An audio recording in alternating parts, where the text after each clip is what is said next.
So we're celebrating the birth of Jesus, and I have a few verses I want to read that hopefully bring some clarity to why he was born. Matthew 5:17 says, "Do not think I have come to abolish the law of the prophets. I have not come to abolish them, but to fulfill them." And what law did he fulfill? If we look at Leviticus 17:11, it says, "For the life of the flesh is in the blood, and I have given it to you upon the altar to make atonement for your souls. For it is the blood that maketh an atonement for your souls."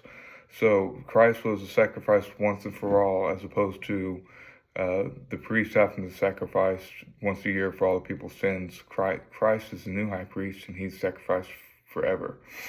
And that's why Romans 10:4 says, "Christ is the end of the law for righteousness and for everyone who believes."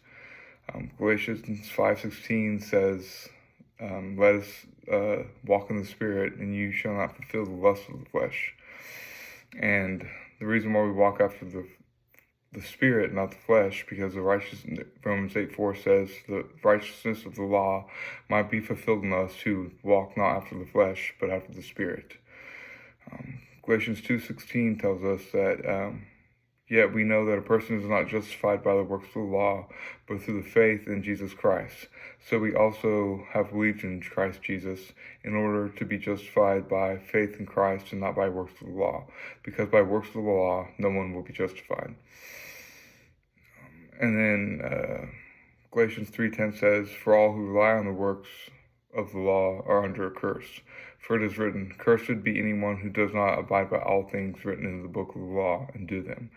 And one of the things that would be under the law would be the devil or Satan, because Satan can only accuse you of breaking the law. And the only people who are ever under the law were the Hebrews, the Jewish people. Gentiles were never under the law. That's what Romans 2:14 says. So just be at peace. Jesus brought peace. That's what our service was about tonight at church. Was Jesus brought peace for us, and the peace that we have is that we are no longer under the law because we walk by the Spirit. So Merry Christmas and be blessed.